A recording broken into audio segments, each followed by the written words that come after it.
Joining us this evening, Central head coach Brent Davis. Coach, your Bobcats coming off a 35-28 win over Byron Nelson in Arlington over the weekend.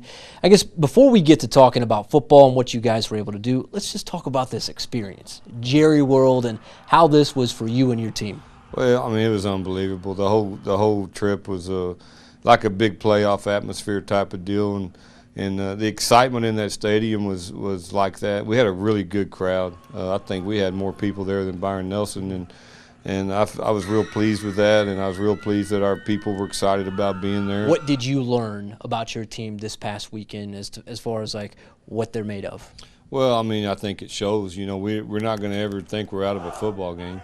We've done it before in the past. Last year we were down 14 to Cooper at halftime and came back and beat them. And the year before that we were down to Midland Lee 14 at halftime, and all those were on the road. So we've come back well. You know, we never give up. Our kids are going to fight to the very end. It's something that's instilled in them. And El Paso Franklin is this week. These guys, El Paso. You can say what you want about El Paso teams, right, but this team does not look like any slouch by any means. What can we expect to see from this Franklin team? Well, I mean, Franklin's always got a really good football team. Darren Walker's their head coach, and he always has them prepared. I've got tremendous respect for him and his program. And they've got a great offense. You know, the quarterback's, super good, throws the ball well, knows where to go with the ball. They run a very similar offense to us. They have two wideouts that are fast, probably faster than anybody we've seen, including Byron Nelson. Another test for Brent Davis and his Central Bobcats as they travel to Hobbs, New Mexico on Friday